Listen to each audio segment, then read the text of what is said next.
the Dr. Sue Sisley. Had a great conversation with her. She gets through exactly what's happening in terms of cannabis research, exactly what she's doing in terms of cannabis research, and exactly what she's not doing in terms of cannabis research, and exactly why. So a great conversation with Dr. Sue Sisley. Hope you enjoy. Okay, so we happen to be in Colorado, and this happens to be Dr. Sue Sisley right here. Yeah, you got it. Hey, guys. Thank you so much for sitting down with us, Sue. I asked you, and you said it was okay for me to call you Sue. Please do. That's much better. But you are a doctor. I mean, you are an accredited individual. You have a tremendous amount of experience. Yeah, I'm actually a legit MD, and I practice medicine every day. I see about 20 patients a day out in Scottsdale, Arizona, but I'm so grateful to be in Denver for the week because I think it was about 110 when I left Arizona. Right. And you're here this week very specifically for PTSD. That's right. I'm going to be testifying tomorrow at the hearing for the Board of Health Commission. They are evaluating whether or not to add PTSD as a qualifying condition for the medical program here, which is a struggle that we've had now for many years with Colorado. We tried to do it legislatively last year, lost by only one vote. Now we're back again, hoping the Board of Health will do it administratively. Mm-hmm. What do you think the key is for tomorrow's hearing? The key is getting a compelling patient testimony combined with good, qualified medical professionals who can talk about the legitimate science that supports this. And then also just, the general public recognizing that we can't wait for the research. I think that's going to be the argument of the opponents of this proposal are going to say that we have to wait till Dr. Sisley has her data available. But that would be grossly unfair to the veterans and other PTSD sufferers who are suffering, who are struggling every day here and will continue to struggle until that data is finally published, which it's important to be aware that that data will not be publishable for about 4 years. So even if we got the study underway tomorrow, the study is about 2 years. Then it takes about a year to analyze all the data, crunch all the numbers, do the complete documentation, and get it ready to be submitted for publication. Then it's another year for the peer review process. So you can see how why I'm saying 4 years from now is probably the most accurate estimate for when, and that's really unconscionable to think that these PTSD sufferers are going to have to wait 4 years in order to see data. And then, the truth is that we have, I think, now 11 states that have already added PTSD. And the fact is the sky has not fallen there. The folks with PTSD are getting safe, legal access to lab-tested marijuana. That should be a basic human right. Indeed, PTSD or not for that matter. And we'll get into the 4 years can't start tomorrow. We'll get into that even. But, what is the hang up with PTSD in particular, do you think?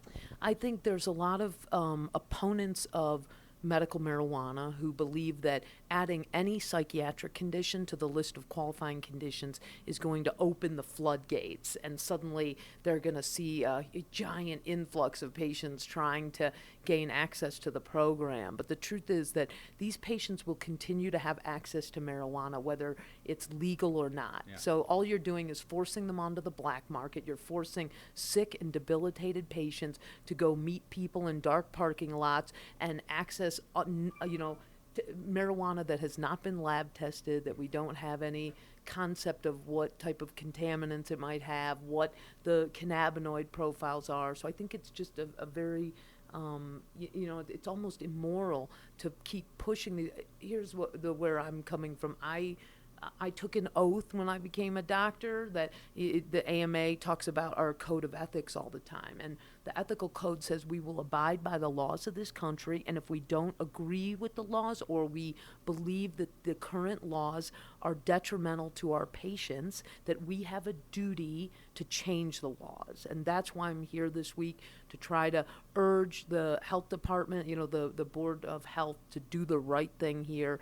And I hope that there are good medical professionals that will attend this hearing and join me. Let's stand shoulder to shoulder and urge the physicians who are countering this to really rethink their position. All right, so we're going to get more into the hearing tomorrow, but that kind of sets the stage for us.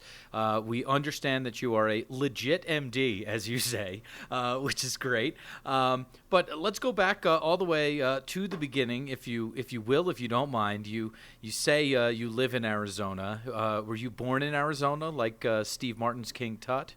Oh, I was born in Ohio. I grew up for about a decade in Michigan, and then I've lived in Arizona now over 30 years. So I've been there since high school and beyond, and I went to high school, undergrad at Northern Arizona University in Flagstaff, and then medical school at the University of Arizona, where I was eventually fired from. Right, and we're going to definitely get into that. But you are a wildcat then. That's right. I'm a wildcat, hardcore, and I'm still proud to be an alumni of that university, despite some very, short-sighted administration that's currently at the top there. You don't hold grudges because you're a big basketball fan.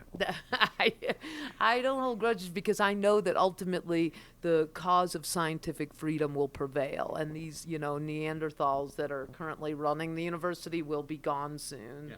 Well, that's the best part, I think, of this whole thing is that, people like you get to be right eventually. I hope so. I mean, I was really fortunate to have some support from Andy Weil after I got terminated.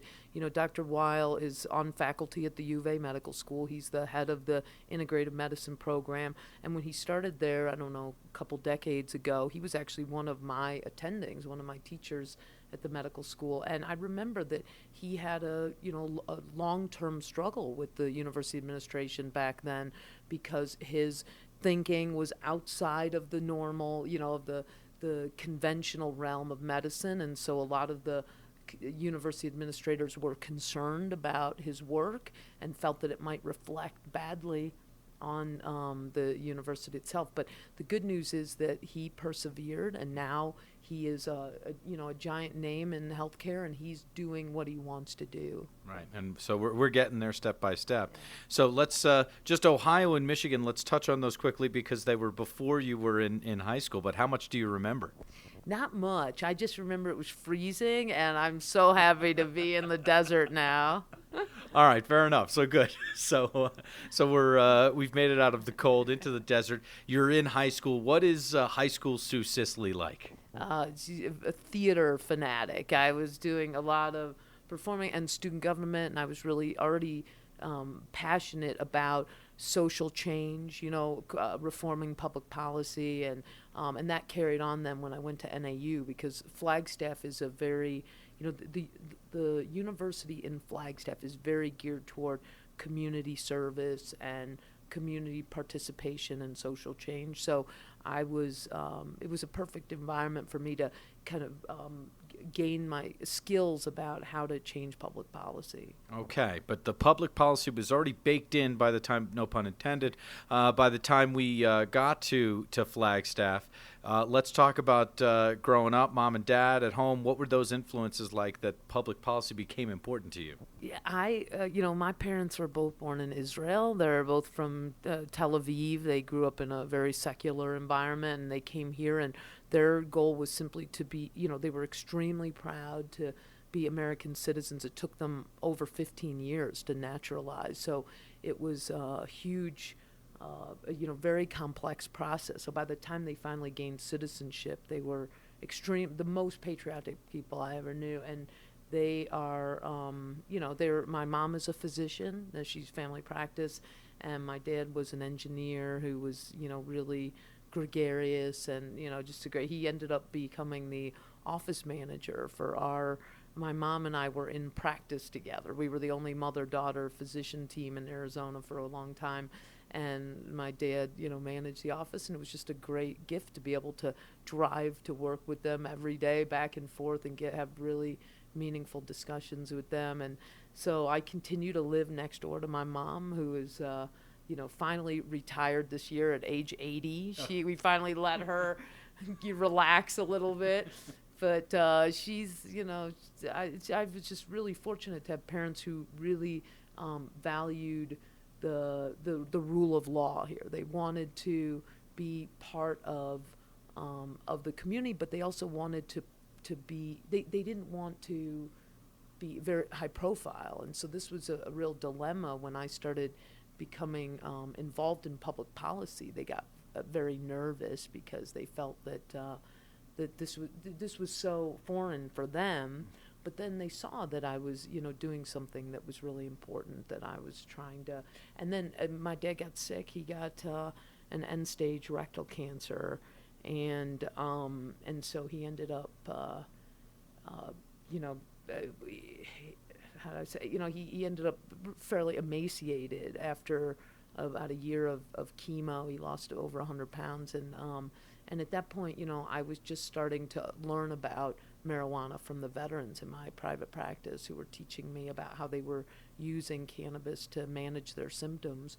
And I was, of course, highly judgmental initially. I was very dismissive of their claims that this was helpful, because I was trained in a super conservative medical model where you only covet FDA-approved medicine. And so I really struggled with that for years, to try to find a balance with, how to learn from them without embracing this idea of marijuana as medicine, because I really couldn't. I was so blocked at that point, and I couldn't really, recognize that. Wait a second. But you said you were trying to learn from them, but then not accept that those are two. How does that work? Those two concepts together? It was important to me to adhere to the traditional, training I had received, and I was afraid that, veering from that would put me on the fringe of medicine, which I didn't. It was important to be, to stay in the respected realm where colleagues trusted me and didn't think I was some whack job, and so. But I became more and more intrigued by it, so I wanted to learn, but I also didn't want to veer into some, alternative realm where I was So I started to finally listen to them and realize that their stories became more and more credible to me. There were some very conservative veterans who had never used drugs their whole life, who started to tell me about their journey, putting their toe in with marijuana and slowly evolving. And many of these vets were reporting to me that they were walking away from all of their prescription meds at the VA and able to simply use this single plant as monotherapy. And I was fascinated by the notion that, some of these patients with a myriad of illnesses could treat all of them with this single intervention. With the single plant. So what time period was this? Was it, did it overlap enough with your father's sickness for you to be able to kind of utilize cannabis as medicine with him? That was the tough thing, it came towards the end of his treatment, where he was finally, we were so desperate, and he I talked to him about it a few times, but he wasn't open to it because he didn't want his daughter to see him doing something that he perceived to be illegal. Even though we went through the process, we got him a card. At that point, Arizona had already adopted a medical marijuana program. So there was the capacity to do that. But what was sad was that I knew nothing about this plant. I have never tried marijuana personally in any formulation. So I didn't know. I had to go online and read about how to do this. And in fact, I dosed him highly improperly. When I first embarked on this with him, I tried to do the best I could, purchased a vaporizer, but ended up giving him way too much and not understanding how to administer this. And so that, anyway, it resulted in him having very severe vertigo. He felt the room spinning and had projectile vomiting and swore he would never use it again. So that terrified me because I realized that I was clueless, like so many other physicians in this country.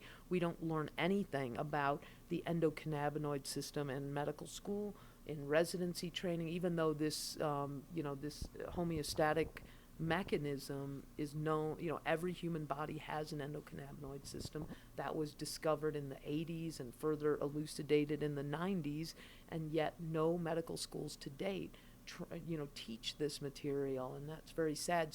So I think that was, it dawned on me that I have so much to learn, and that really reaffirmed my commitment to listen harder to my patients, to ask more questions. And then at that point we were already in the throes of the research. So that was what was bizarre, was even though was already collaborating with MAPS. MAPS is my sponsor. They're a nonprofit based out of Santa Cruz. So we were already collaborating on this PTSD study, but yet in the midst of this, I couldn't help my dad with marijuana. As a researcher, I had no real world understanding about how to administer this plant. So it made me even more eager to get the study underway. And eventually my dad passed away. Now it's been 2 years, but it is painful to think that I could have reduced his suffering possibly at the end of his life, and I couldn't figure out how to do that. And so, but the good news is now my mom has been able to adopt cannabis into her life, and she, it was such a struggle for her.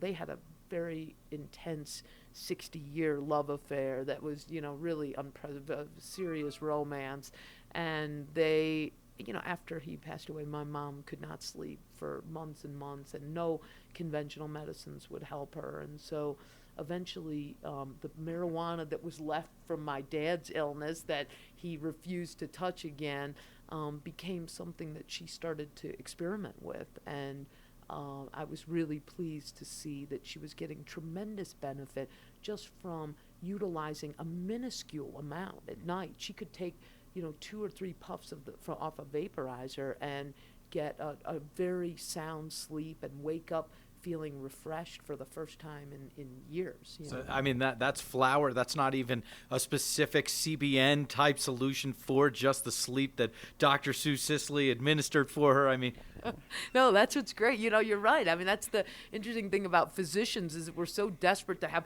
standardized medicine, and we need an exact dose and potency and strain. But the truth is that patients are learning, they're teaching themselves how to use this medicine, how to self-titrate. That's why it was so important to us in this study to protect patient self-titration, because there were many IRBs and different potential collaborators who insisted that we needed to create a fixed dosing and pigeonhole patients into a specific amount that they were forced to take each day. And that is a really negligent approach. That's what we're learning, is that patients can titrate this flower themselves. They don't need a physician to tell them how much.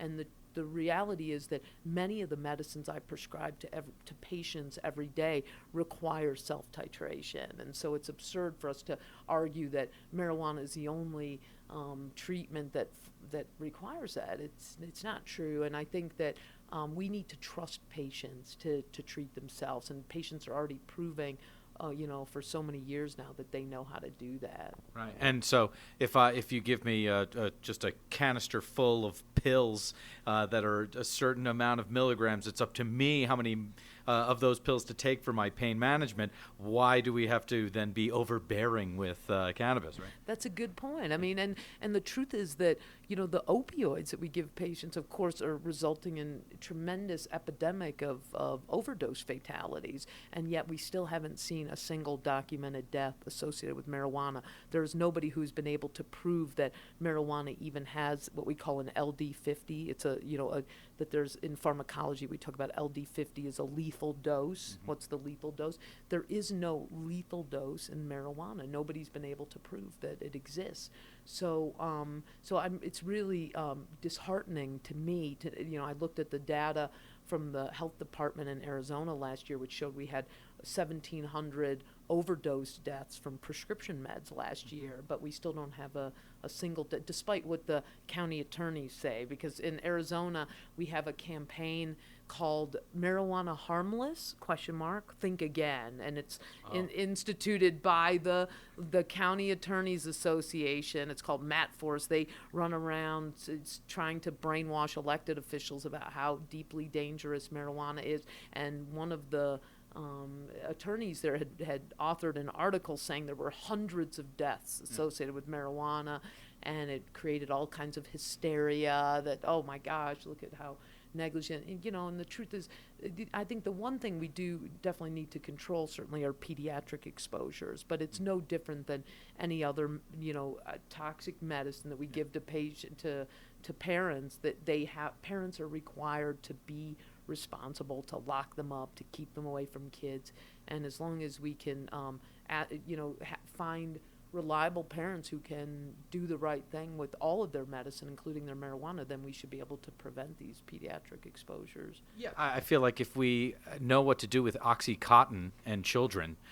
Exactly. It's so basic. It's unbelievable we even have to have this discussion. I think part of the problem, certainly, edibles have created a challenging dynamic in the market, and I regret that that they've been so, readily available, and that certainly they're getting, occasionally they do get in the hands of young people and they are misused. But the truth is that even that doesn't result in death. It results in some discomfort. Fortunately, the half-life of the drug is relatively short-limited, especially if you smoke or vaporize. It's only a couple hours. So when people call the poison centers, usually the complaints are, I feel dizzy, I feel nauseous, and then the poison center staff tells them to go lay down for an hour, and then they feel better. So it's very different than other meds that we give patients. The marijuana, the toxicity of marijuana is remarkably low compared to most of the medicine I prescribe to people every day.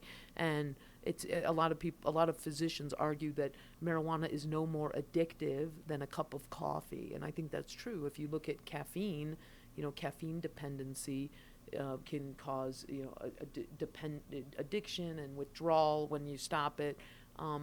But not in everybody. And that's the same thing with marijuana. There's a small percentage of patients that develop dependency to marijuana. It's estimated around, 12 to 16% that's still much lower than alcohol dependency in this country. And so I don't want to paint a completely rosy picture about marijuana. There are some challenges to using it, and there are patients who may be vulnerable to dependency. But part of the problem is because of prohibition, it's difficult to actively work with that situation because prohibition causes everything to be dealt with underground. It's it's really frustrating. So the good news about all these ballot initiatives is many of them are putting sales tax revenue into treatment effort, into drug treatment, which is good because that way the small percentage of patients that do become dependent will be eligible for treatment. There will be programs that right now the chemical dependency rehab programs don't do a good job of managing marijuana dependency. And I think, a lot of people don't view marijuana as harm reduction, but I certainly do. I take care of a lot of patients with opioid dependence, and I see many patients successfully coming off of their mega dosages of opioids using minute amounts of marijuana, and I think that's a very valuable strategy to reducing a very serious epidemic in this country. There you go. You're talking about the evidence that you have as a physician because of the way that your research mind works. You're actually thinking about this, and which brings us to the research, and it brings us back to you. And so let's just make sure that we dot the line. So you've got this this social thing that you need to make happen when you're a kid in high school. You get into school. When did you know that you were going to be a doctor? I just knew, watching my mom on a daily basis, seeing the rigors and rewards of medicine on a regular basis was really compelling to me, really persuasive. So when I entered at NAU, I was doing theater, and my parents said, "My God, you cannot." We're not paying for you to supporting you for the rest of your life. You got to find something that's actually going to create some income. So that's when I went pre-med at that time, and I was not not totally sure that was going to be a good fit for me, but it ended up being the opportunity to practice with my mom, who's such a brilliant lady. It was such an honor, and I'm really glad I picked this because the good thing about being a physician is it can lend itself to all kinds of different avenues for treating patients. It doesn't have to. I've been doing conventional primary care medicine for years, primary care and psychiatry. And now I'm able, about 6 years ago, I started doing telemedicine full time. So that was already sort of veering out of the standard method of, and then suddenly I started examining. I just want to, telemedicine is by phone, right? Or Right. It's actually, so it's delivering care over primarily video conferencing. Okay. So, and it's been a really exquisite way of treating patients at far distances. So most of the people I take care of are either with the tribes, because we have 23 Indian tribes in Arizona that are very remote. So for them to be, to have to drive 5-6 hours into the city is too hard. So I'm really honored to take care of the Native American community, and that's the only way I could do it is over telemedicine. So I do that. I have a large private practice from my regular office days that has all converted over to telemedicine now. But then also just the science, the efforts we're trying to do with uncovering the therapeutic benefits of marijuana has become a real passion, and part of it is meeting people like you, meeting the good, beautiful souls that are in this movement is something that has really spurred me on. It's kept me afloat even after being terminated.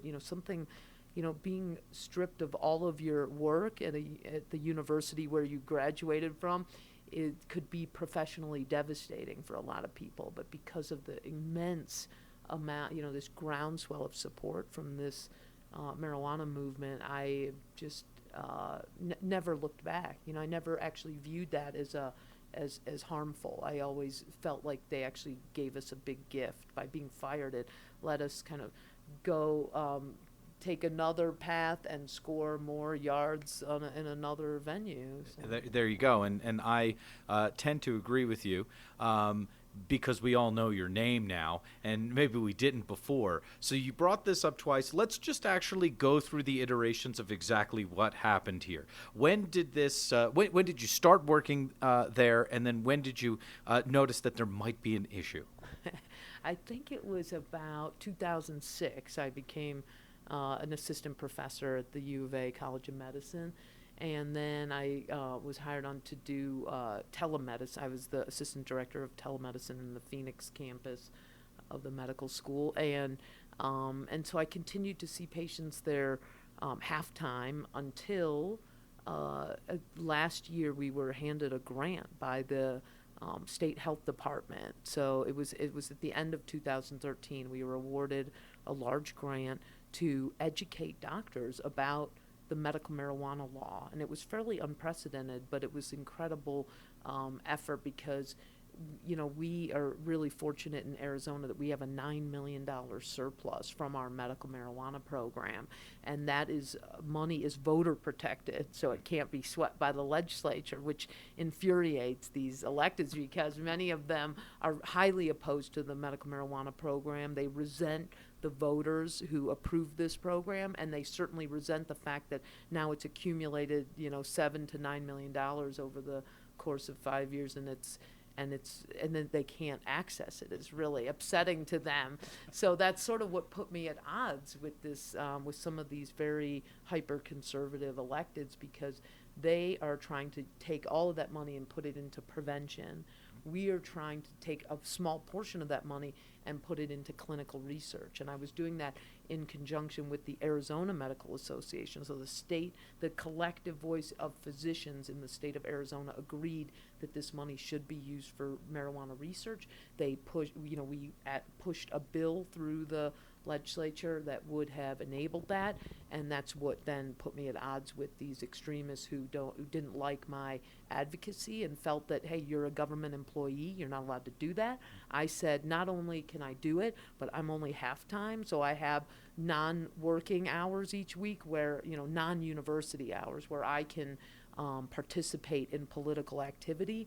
And I'm a scientist, but I'm allowed to hold political opinions and I'm allowed to express them. So I didn't back down. I became the chair of a PAC called Americans for Scientific Freedom, where we raised money and educated elected officials about the need to end these ridiculous barriers to marijuana research. The biggest one being lack of funding, right? So that's why we were trying to identify or to earmark that money for research. But anyway, the tough thing is that the electeds are so out of step with the general public there in Arizona. The general public supports this research. And we just had a poll that came out from a very reputable national polling agency that showed that over 80% of Arizona citizens agree that this particular study, so in general they were asking about, do you support marijuana research for veterans with PTSD? And 83% said yes. So there's no doubt that these elected officials do not represent the public and are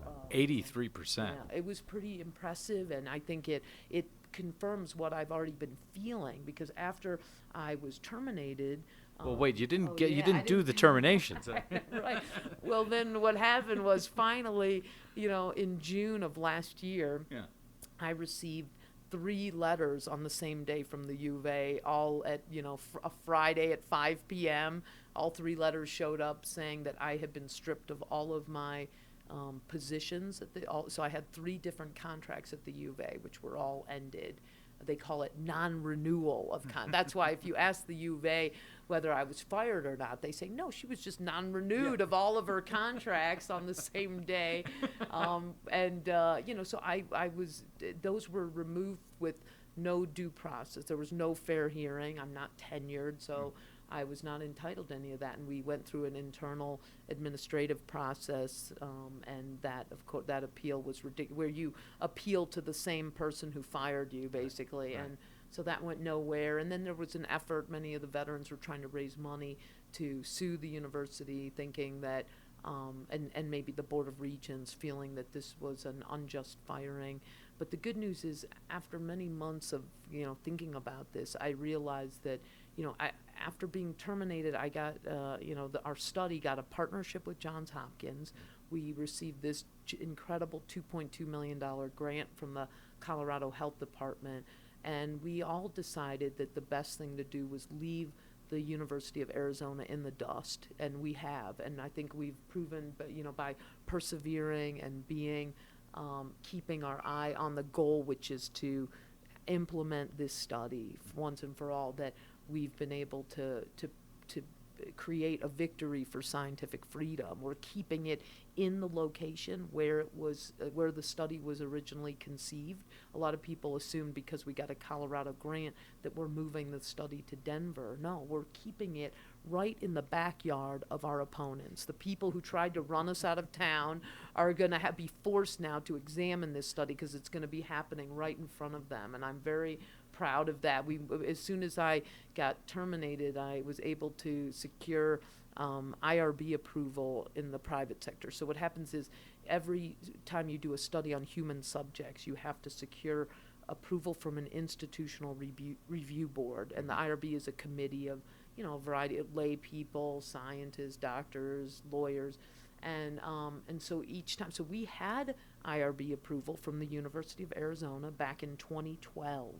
And that was a huge breakthrough, and that verified that the U of A was supporting the study, and that created all the conflict then, because typically when that happens, the U of A would be required to allocate space to this study and allow it to move forward, but they refused. They kept arguing it was illegal, we couldn't do this on campus. They said that I would have to run a bill confirming that the study is legal to do, which we did. They didn't understand that that we are not daunted by the legislative process. We actually took a full year to run this bill, navigated through the process, and it was signed by the governor in 2013. And then we went back to the U of A and said, hey, we've got FDA approval, we have your IRB approval, and we have this bill. Let's get going. And they said, oh, no, it's illegal. They kept harping on the fact that they just couldn't wrap their head around how to do something like how do you allow veterans to smoke marijuana on campus. They couldn't fathom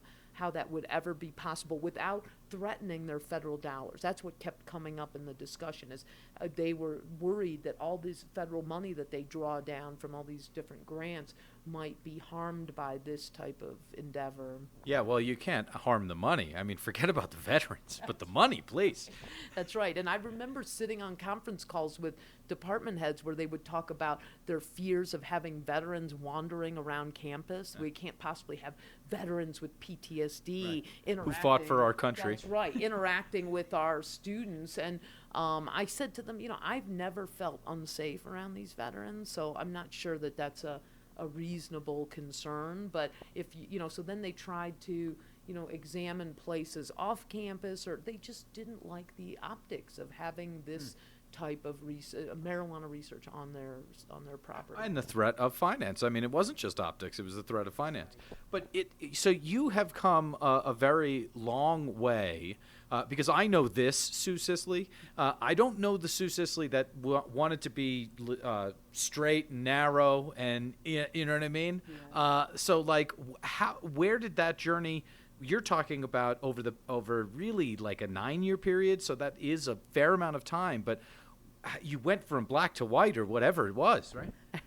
Well, I mean, it makes sense now. I know that it's a very unusual transformation, but when you hear these relentless stories from very credible historians who are also backed up by collateral information from their family members, from people in their life who see the impact that this plan has had, it's clear that the plant has massive potential to reduce human suffering, and the fact that it is being forced to sit on the shelf, it's being vilified unfairly, is just sickening to me. And I think what really crystallized my commitment to studying the plant was when I spent time recently in Slovenia and Croatia and Serbia, all these countries where it is it's not just federally illegal, but the criminal penalties for minor possession are so severe. So I was meeting all of these very sick, debilitated patients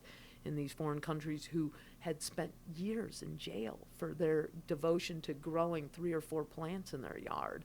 And it was so nauseating to me that I came back here and realized how fortunate we are to have 24 states, soon to be hopefully 26 medical marijuana states, where people have safe legal access. And though I don't yet have the ability to implement our study, it reaffirmed my commitment to getting this underway, and possibly even looking at doing some satellite studies in these foreign countries. Because I think if some of the foreign governments could see science happening on their soil, then they would maybe view the plant differently. And so that's what my hope is, that eventually we can expand the research to some of these other countries. All right, but before we expand the research, let's get to why you're not starting this study tomorrow, even though you've got the IRB, you've got the FDA, I think you said, yes. You've got Johns Hopkins, you've got $2.2 million, you've got money, you've got institutions. What the hell's wrong here, Dr. Sue?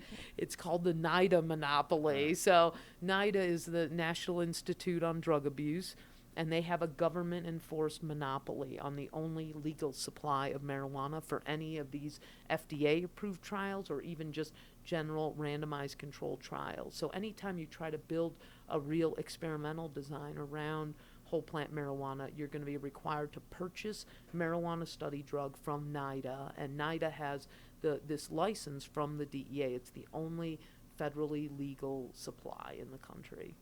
And is that also, does that come with the patent that I've heard about, or is that a misinformation? Because the federal government has the only patent on research, is what the going, nomenclature is. Right. I think the patent that I saw was it sounds like they're trying to patent cannabinoids.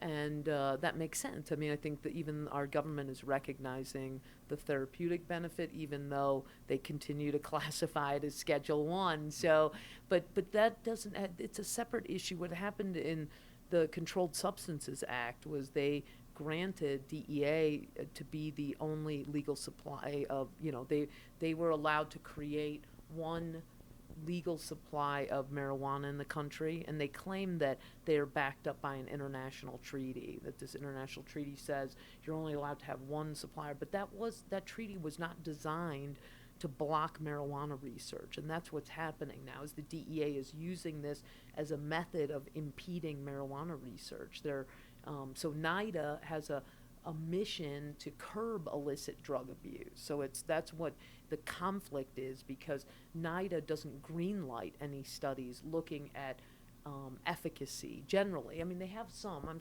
there's some studies that have slipped through the system despite all this interference that have managed to study the therapeutic benefits. But typically what happens is researchers have to say they're studying the harmful side effects or the addiction potential of marijuana, and then they may uncover some therapeutic benefits in the process. And that's what Dr. Donald Abrams talks a lot about, his study designs having to kind of come in through the back door claiming that he's doing safety studies only. And so the challenge now is that NIDA has been forcing us to wait 16 months for marijuana study drug. They still don't have it ready, and they don't give us any timeline of when it will be available. And I think that's the part that is truly frustrating, because the Controlled Substances Act says that NIDA must provide a continuous and uninterrupted supply of marijuana for an adequate strain. So that it means that the different phenotypes that are available have to meet, they have to be able to meet all the requests of these scientists who are asking for different strains. And we would argue that they failed at both of those things, that 16 months and still no timeline for when it'll be ready is clearly not a continuous or uninterrupted supply. And that the fact is that they haven't been able to grow this fourth strain we requested is very straightforward. It's a 1-to-1 ratio of 12% THC, 12% CBD. Any expert grower here in Colorado with us could have had marijuana grown to spec for us within 3 months, but only the federal government takes 16 months and counting to understand how to grow this, very simple phenotype. And we've given them numerous examples, both from Israel, Canada, and other growers here in the U.S., that this strain does exist, that many other producers have it, and yet they refuse to acknowledge it, and we continue to deal with this incompetent monopoly. So two things here. First off, you mentioned Canada and Israel, which I know to be countries, and I think you referenced an international treaty. What the hell's going on there? Right, that's part of the argument. So my sponsor, MAPS, successfully sued the DEA and won, and part of the reason, the judge, the DEA's own administrative law judge, told the DEA that their argument about international treaty was bogus. They said that, look, Israel and Canada all have multiple manufacturers of marijuana, all contributing to marijuana research, and no treaty has ever sanctioned these countries. The UK is the same way. There's multiple manufacturers in England also. So it's clear that even the judge acknowledged the absurdity of this situation. But the fact was, at that time, we had the really pathetic director, Michelle Leonhard, who refused her own judge's recommendation and said, no, thank you, we're keeping our monopoly. And so we continue to fight against this monopoly. So we're thankful that the Obama administration ended the Public Health Service review. That was about 20 years of fighting. MAPS, my sponsor, has been battling to end these ridiculous barriers for over 2 decades now. So to see that redundant review finally eliminated, that was a huge relief. And the best part was that Obama didn't suffer any criticism for that. We've been watching to see if Republicans came out to attack him, and there hasn't been even a blip of that. So it hopefully will now pave the way for him to do the right thing when it comes to ending the NIDA monopoly. So we can finally now see marijuana research flourish, because even though, for us, it wasn't, we kept focusing on ending the Public Health Service review, because even though we had already overcame that hurdle, and we spent 3 years fighting to get through that review, and we finally got Public Health Service approval in March of last year. Mm-hmm. So him ending that review doesn't help us at all, but it does. We were so adamant about continuing to eliminate that, because we knew that we could never persuade other good scientists to embark in this area if they kept seeing all these barriers in front of them. So we felt it was critical to fight for the other scientists who may be willing to dive into this arena later. Right, and then the other barrier being the Controlled Substances Act of 1970. You had mentioned that there's there is a bill on the floor to kind of counteract that, right? That's right. The CARES Act, which was, the primary sponsors were Rand Paul and Cory Booker and Gillibrand. They all courageously came together and one of the sections deals with ending the barriers to marijuana research, and it would end the NIDA monopoly and allow DEA to license multiple growers, or force DEA to do that. But sadly, that bill is still stuck in Judiciary Committee. Senator Grassley, the chair of Judiciary, has made it clear that he won't allow that bill to move forward. So there's a good chance that will die, but hopefully we can resurrect at least that section about ending barriers to research. We just saw Senator Warren put out a letter just last week about the need to end the NIDA monopoly, and I can definitely share that with your listeners so they can see. That was surprisingly unreported in the media, maybe because there were no Republicans on the letter. She had 6 senators co-sign, and there were no conservatives on there, but it was still a big achievement, and I think it will help us. My sponsor intends to again go to battle with the DEA now that we have further proof of the failure of this monopoly, waiting 16 months, not having the correct strains available. All of that will be used in a new petition against the DEA. Yeah, well, talk about research. Now you've got the research about NIDA that you can just present. That's right. We have plenty of ammunition to prove that this monopoly is an absolute failure, and I think that it is really an outrage to good citizens everywhere that see that NIH just handed NIDA another $68 million. They just got a new grant to perpetuate this incompetent monopoly. It's really sad that taxpayer dollars are being thrown at this when it's very clear that they don't know what they're doing. And so if there's a bill on the floor that's kind of stuck and it's not going to go anywhere for at least a little bit, what is the thing that can propel your research forward now, if anything? Well, what we've done because of the sense of urgency of this study and the weight of all these veterans around the country who are begging us to get started, we've decided to accept a substandard strain of marijuana from NIDA. So instead of the 12% we requested, I think they got somewhere around 8%, 9%. And even though that's not what we wanted, and it's not even close to what mimics the real world, that's okay. We're going to probably accept it just so we can move forward, because they told us that if we don't accept that strain, that we'll have to wait another grow cycle. And we asked, how long is your grow cycle? And they refused to tell us. It's all a secret, which is part of our concern about this monopoly, that there's very little transparency about how operations are done and how they function. And so I think ultimately it's possible then if we accepted this lousy strain, back several months ago, and we still don't have any word from them about when they'll be prepared to sell it. So this is just a crazy kind of catch-22 we're in, where we can't move forward until, there's so many things that are dependent upon the NIDA marijuana. We can't get the FDA to eliminate our clinical hold. There's all these things contingent on this, so we have to wait.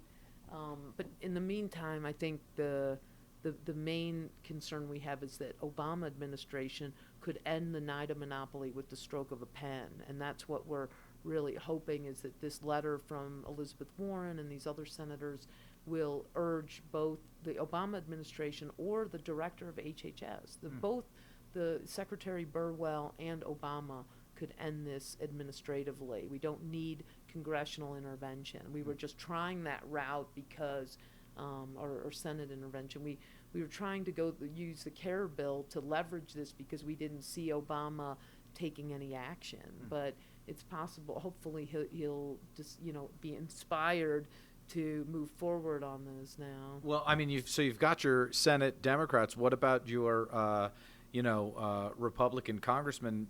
I mean, do you know Congressman Rohrabacher? We sat down with him, having him maybe draft and send a letter with a few friends on that. Right. Well, he was generous enough to write us a letter last year about ending the Public Health Service review, and he got about 30 congressional co-signers, and the HHS at that time, a year ago, rejected their request. So it was great to see Obama come through, a year later and do the right thing. But I'm certain that Rohrabacher would defend this. I know we spoke to him at the NCIA meeting, and he seemed really open to going to bat for us. But the challenge is that, he's got so many irons on the fire right now trying to fix so many different drug policies that I'm not sure. I don't know if we can get his attention on this, but we'll certainly try. We have some great people. We're lucky that all these big national marijuana organizations are starting to all hire professional lobbyists. So they've always had government liaisons, but they're starting to really fortify their teams with some really excellent people who are splaying out and getting some meaningful policy reforms in place. So I think that we're gonna start seeing, we've been saying for I think 5 years now that we're at the tipping point, and the tipping point has really been slow, gradual, but that's a pretty flat tipping point. Yeah, but hopefully we're starting to see, the media has been such a critical ally for us. They've been putting a tremendous amount of pressure, asking great questions, and really shining a big spotlight on all of these injustices, including ours. Being terminated at the U of A would have been, no one would have even been aware of that if it weren't for the media putting that front and center and really shining a big light on the epidemic of veteran suicide. So that was the best thing that came out of my firing, was that people started talking openly about what I believe is one of the most serious public health crises in the U.S., that we lose so many veterans a day to suicide. Many I've lost in my own practice, and I'm sickened that our own government, rather than expediting a study like this that could answer questions for veterans about PTSD, instead they are doing everything they can to stonewall it. So. Well, let's, take, I guess, a last tangent here before we get to a couple final questions that we always like to ask. But you had mentioned the cannabinoid system that is in the human body that has been discovered, at least in the 80s, and reaffirmed in the 90s. Can you give us the layman's kind of explanation of how that works and what cannabis would do for a veteran with PTSD within that cannabinoid system, or is that too much to ask?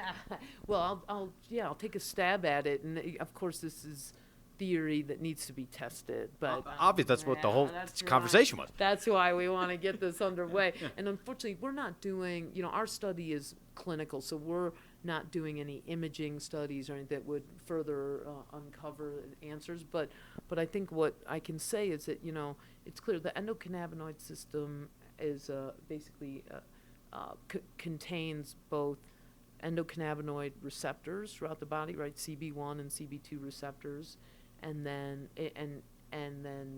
there's endocannabinoids that are produced within the human body, and then external cannabinoids that can be taken in through plant or other delivery mechanisms that can that interact with these receptors. So what happens? They believe this is a lock and key phenomenon where the key, like say a patient vaporizes some marijuana, it then penetrates the blood-brain barrier, interacts with CB1 receptors throughout the brain, but these CB1 receptors are particularly concentrated in structures in the brain that deal with emotion, that deal with memory, that deal with immediate relaxation or panic.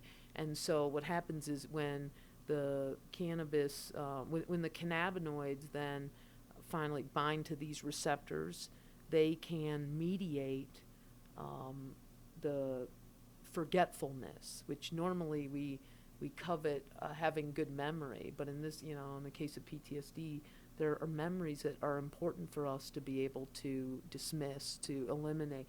Yeah, and it's an important evolutionary mechanism. If you think about, as humans evolved, there were so many threats and traumas that they experienced, and you think about like prehistoric times, how many, how unprotected these guys were, and if you remembered every single trauma that you experienced, you would be completely non-functional, and that's what happens with these guys. They have recurrent, dark, horrific thoughts swirling through their head all the time, and particularly at night. And so what happens is when the cannabinoids interact with these CB1 receptors, they seem to reduce the firing of those certain structures in the brain. The neuronal firing becomes diminished, and that mediates a sense of relaxation. It can suppress memories that have been established. It can elevate mood. Those are areas of the brain that all mediate euphoria, mediate a sense of relaxation. So the thinking is that if you, there's a lot of theories about endocannabinoid deficiency syndrome, that possibly people with PTSD have a deficiency of endocannabinoids and they need supplementation from external cannabinoids. And when I say cannabinoids, I'm particularly favorable to whole plant marijuana. So those are the only studies that I'm interested in doing. I'm not going to be pursuing any studies that isolate cannabinoids, because I believe that the whole plant, the entourage effect, the need to preserve the natural efficacy of the raw plant is really important. So that's why you'll see us, when people talk to me about going to those, international meetings where they're presenting studies on isolating cannabinoid and receptor level research. I'm not really, I'm not interested, because I think that there are plenty of people doing that work, and there's not enough people studying whole plant marijuana. Fair enough. And, that brings us to 12%. 12%. Why specifically 12%, as opposed to, as you said, 8%, 9%? Right. Well, this is just, we're trying to get the maximal amount. The problem is that what's available at dispensaries and on the street is much more than 12% THC, but this is what we're stuck with. At NIDA, we have to work within the confines of NIDA. So we were told what the parameters were, and the notion of getting more than 12% THC seemed highly unlikely, and so what we asked for was the maximum we could get from them, and then in the end they couldn't even produce that. So Understood. But wasn't it a high THC count that did your dad in, as far as the projectile vomiting, et cetera? That's what I think what really did it was the relentless dosing. So Okay. Because when I didn't see any clinical effect, I kept urging him to take more, instead of abiding by the good mantra that people are using now about start low, go slow. That's so critical. Even when you're vaporizing, I mean, it still takes 15, 20 minutes to see any impact. And when I didn't detect anything, I thought, oh, keep doing it. That's not. So yeah. This is why we need to give doctors the information. That's right, exactly. That's why patients need to teach us. Yeah, that's right. All right, and so that kind of brings it full circle. That you just hit the nail on the head of why a patient, given the right tools, will be able to tell you, the doctor, what is good for him or her. That's right. Yeah, I think that it's very clear that patients around the world have figured this out themselves from talking to each other, from, this vast online network that has been so wonderful at enabling patients to really learn from each other, especially the veteran community. There's so many underground networks of veterans, social media forums where they can talk to each other and teach their brothers and sisters about how to utilize this plant safely and effectively. So we've done a terrible job of getting to know you. We've talked way too much about work. That's true. No, this has been terrific. It feels almost like therapy session here. There you go. It's usually worse, or better for that matter. All right. So the two final questions we always ask are: what has most surprised you in cannabis, and what has most surprised you in life? They are two separate questions. Someone like you, it might be difficult to separate. But what has most surprised you in cannabis?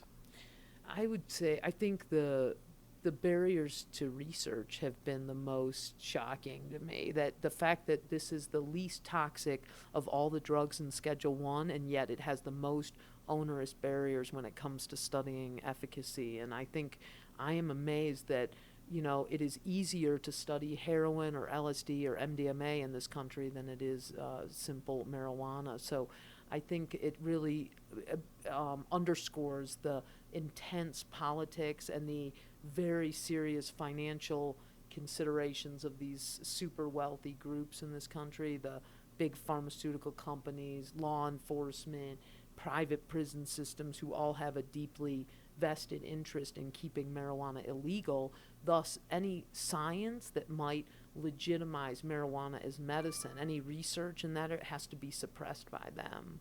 Is that really true about the other drugs, MDMA being? Yeah, so what happens is if you want to study marijuana in this country, you have to go through these two additional layers of government red tape that only marijuana is subject to. So the NIDA monopoly and the Public Health Service review, which was finally just ended recently, but those two layers have no timeline, so they can take years and years, and that's how the government has systematically impeded marijuana research, with those two additional layers of brutal. Those obstacles are unending, and most investigators gave up when they ran into those hurdles. Most of them would walk away, because if you're in a publish or perish system at a university, forget it. You can't survive trying to, slay all these dragons everywhere. So. Here's another tangent before the last question, which is what has most surprised you in life. You have a very specific word use, I've noticed. Slay dragons, you just brought up. You also brought up brainwashing. These are heavy words that you use. Are you aware of that? I've noticed that I'm becoming more strident as I get older, and I think that's why you can imagine I wasn't a great fit for a public university system that is beholden to these legislators who control their university budget. So now I'm happily independent. We are unaffiliated, and we don't have to genuflect to anybody now. And I can say exactly what I think, and it's been really refreshing to be able to talk openly about these absurd barriers. Yeah, well, and it's been great to talk to you. All right, so the last question: what has most surprised you in life? Tiny little question, right? Oh my God, I don't even know. I think it's the capacity for humans to empathize with these kind of tragedies. Like this movement in particular is really. I've been overwhelmed by the capacity of these people in this movement to endure all kinds of atrocities, whether it be, criminal penalties or, just various injustices along the way. And I guess it's their capacity to empathize with each other, and then their resiliency is what I'm really mystified by, that these folks keep getting up and coming back to the table to do battle another day. It's so impressive. So I think those qualities, resiliency and empathy, are what keep this movement really, keep the momentum going and are really beautiful qualities that we all should emulate. Yeah, and I just want to kind of correct, if I may. You said these people and those people. You are very clearly one. I'm trying to act like I'm separate because it's so important for the research to show that I'm truly an objective observer who's just documenting, collecting objective data.